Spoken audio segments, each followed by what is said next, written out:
좋아요와 구독하기는 사랑입니다. 네, 안녕하십니까? 안녕하십니까? 네, 최근 부동산 시장 점검 결과 및 보완 방안에 대해서 2019년 10월 1일 정부 합동으로 긴급 대책을 발표를 했는데요. 오늘 실시간 생방송으로 이거 관련된 구체적인 이야기 한번 나눠보도록 하겠습니다. 일단 대책에 대한 정밀 분석하고 그다음에 시장 동향에 대한 예측까지 한번 쭉 이어가 볼 테니까 시간이 얼마나 될지 또 언제 끝나게 될지는 알 수 없습니다만 어쨌든 준비한 내용에 대해서 최선을 다해 한번 설명드려보도록 하겠습니다. 자, 오늘 함께해 주실 분인데 네오비 중개법인의 이명수 대표님. 네, 안녕하십니까? 네. 9.13 대책 때 한번 이 자리에 앉고 처음인 것 같습니다. 안 떨려요? 떨리지는 않고요. 네. 약간의 흥분? 흥분? 네. 떨려야 정상이에요. 지금 다들 떨리신다고 하는데. 저 요즘 솔직히 부동산 재밌거든요. 그래서 그래요? 예, 이게 또 어떤 영향으로 다가올지 그 부분에 대해서 평소에 예견했던 것들이 막 계속 반복되고 있어서 그래서 재밌는 것 같아요, 요즘에. 그렇군요. 네. 자, 방송 참여하신 분들께서는 지금 유튜브의 채팅창에서 실시간으로 질문을 주고받을 수 있습니다. 유튜브 채팅창 활성화 시키셔서 내용 같이 보시면서 궁금한 것 있으면 올려주시면 저희가 진행하다가 중간중간 체크하면서 설명드리도록 하겠습니다. 자, 일단 시작하기에 앞서서 이런 말씀 먼저 드리도록 할게요. 많은 분들이 부동산 시장 주의에 맞춰서 자연스럽게 흘러가도록 하는 게 좋을 것 같은데 왜 규제를 그렇게 하느냐에 대한 이야기들이 참 많이 존재하고 있습니다. 사실 시장 논리에 따라 직접적인 규제보다는 간접적인 규제를 통해서 조율하는 것이 맞다라고 하는 의견이 있는 것 반면 강력하고 직접적인 규제를 통해서 시장을 통제하지 않으면 실제 시장이 어디로 갈지 모르기 때문에 강력한 통제가 필요하다. 적극적 개입이 필요하다라는 얘기가 두 이야기가 팽팽하게 맞서고 있는 가운데 현재 대한민국 정부에서는 강력하고 직접적인 규제를 통해 부동산 시장을 어떻게 조율을 한번 해보겠다라는 형태로 가닥을 잡았습니다. 자, 그거에 대해서 수많은 부동산 대책과 정책들이 쏟아져 나왔는데요. 오늘 긴급으로 10월 1일 날 갑자기 관계부처 합동으로 해서 부동산 시장 점검 결과 및 보완 방안이라는 것이 만들어졌는데 사실 내용 자체를 보신 분들도 아시겠지만 이렇게 하겠다라고 발표했던 내용 중에 굉장히 좀 디테일하게 접근했던 부분이 있어요. 그 중에 분양가 상한제에 관련돼서 10월에 시행하겠다라고 얘기했던 부분이 구체적으로 어떻게 시행하겠다라는 내용이 같이 섞여 있어서 아무래도 부동산 시장에 지금 가장 큰 대마를 달리고 있는 서울 강남의 재건축 지역이 어떤 영향을 미치게 되는지 또 그 재건축의 영향에 따라서 지방에 있는 부동산들도 어떤 영향을 미치게 되는지에 대한 구체적인 이야기들을 한번 차근차근 나눠보도록 하겠습니다. 자, 일단 처음 시작부터 들어갈 텐데요. 일단 정부에서 보고 있는 부동산 시장에 대해서 현재 어떻게 보고 있는가에 대한 이야기를 한번 나눠보도록 하겠습니다. 자, 일단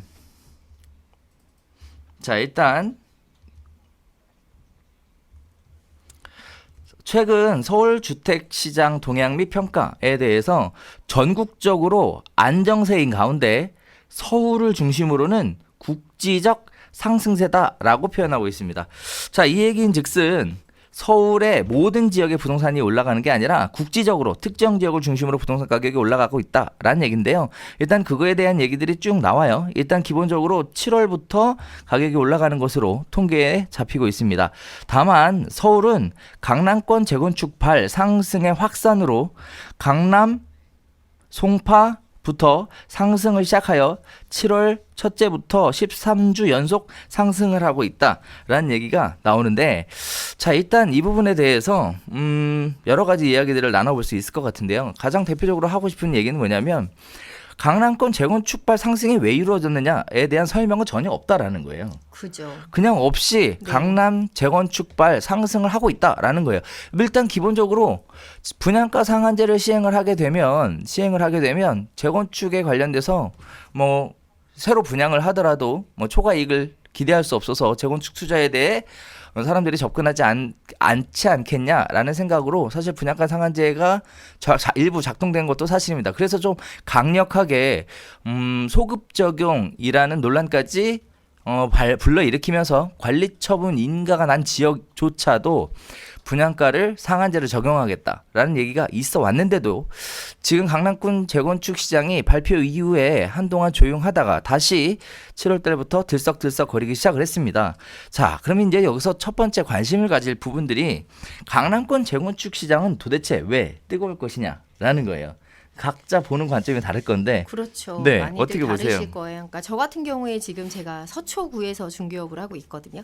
네. 서초구만 놓고 보더라도 제가 실제 영업을 하고 있는 방배권역 빼고 뭐 서초동이나 아니면 반포자원 쪽 이쪽은 제가 지켜본 바로는 한 5월 중반 이때부터 본격적으로 상승하기 시작했던 것 같아요. 그때 이후에 거의 현재 시점까지 한 5억 가량 이렇게 오른 단지들도 있는데 그 단지들의 영향이 분양가 상한제가 나온다? 라는 예측이 있을 때부터 본격적으로 오르기 시작했거든요. 근데 그 당시에 매입에 그 당시 이후부터 계속 지금 매입을 끌고 가시는 분들은 대부분 투자에 대한 경험이 많이 쌓여 계신 분들이에요. 이 정책들이 앞으로 어떠한 영향을 미칠 건지에 대해서 본인이 이미 과거 시간에 경험하셨던 것들을 기반으로 본인이 투자를 못 하셔도 자녀분 아니면 또 다른 명의자로 뭐 그렇게 해서 투자를 하셨던 사례들이 많지 않나라고 생각이 됩니다. 그렇군요. 자, 일단 정부의 통계에서 봐도 그렇습니다. 6월 달부터 이렇게 올라가는 이런 모습들 보여주고 있는데요. 여러분들이 이제 잘 아셔야 될 것 중에 하나가 정부에서 통계를 낸다라는 건 결국은 실거래가 기준으로 통계를 내는데 이 실거래가가 아직까지는 계약 체결일로부터 60일 이내에 하도록 되어 있습니다. 다시 얘기하면 이러한 변동의 시작은 사실 6월이라고 얘기하셨지만 6월보다 조금 더 빠르게 움직였다라고 얘기해도 과언이 아닌데요.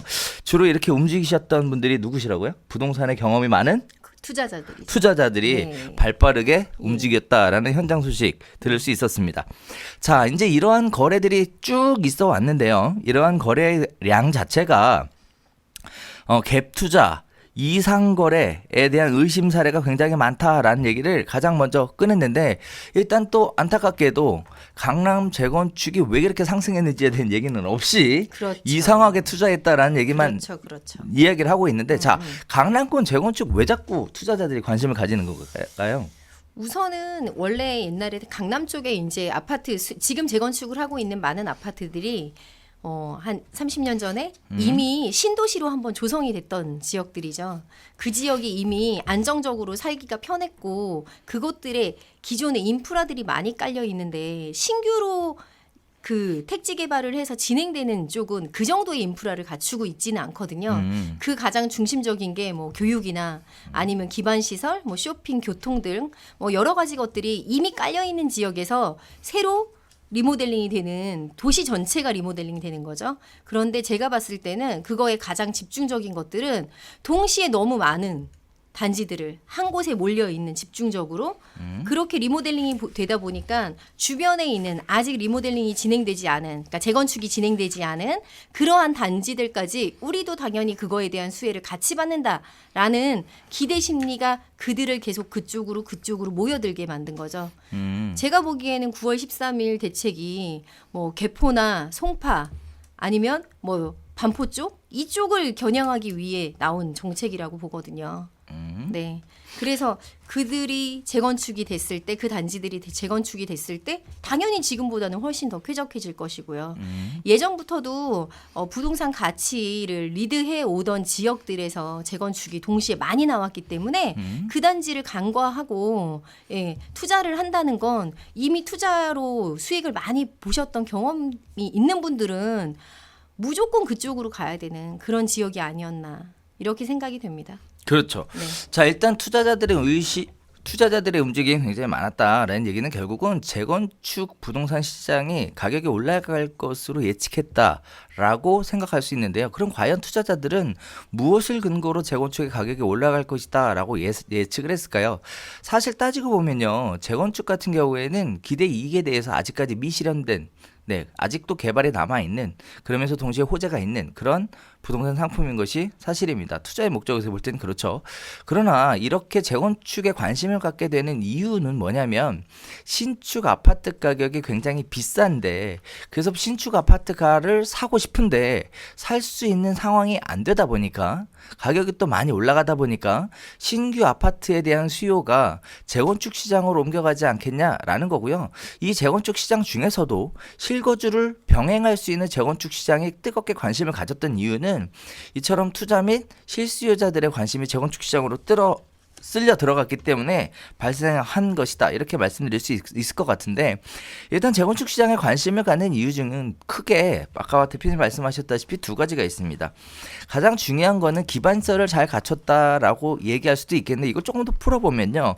입지 프리미엄을 갖추고 있는 것과 상품 프리미엄을 갖고 있는 두 가지로 쪼개볼 수 있는데요.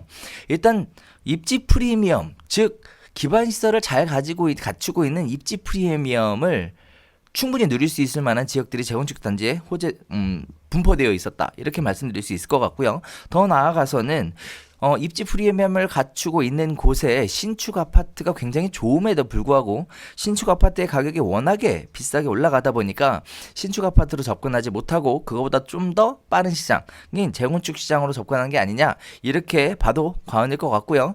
실거주가 가능한 지역의 재건축 가격은 더 올라간 반면에 실거주 자체가 불가능한 지역의 재건축 가격은 아무래도 가능한 지역보다 덜 올라간 이런 모습들을 보면 이런 식의 판단을 해볼 수 있을 것 같습니다. 결국 상품에 대한 프리미엄이죠. 신축, 새 아파트를 선호하는 사람들의 움직임이 네. 이쪽으로 움직였다라고 얘기해도 과언이 아닐 것 같습니다. 자, 그러면 새 아파트에 대한 공급 이번 대책에서는 과연 얼마나 그 욕구를 풀어줄 수 있었을까 한번 생각해보지 않을 수 없는데요. 어쨌든 그 얘기도 계속 나누게 될 것 같습니다. 네.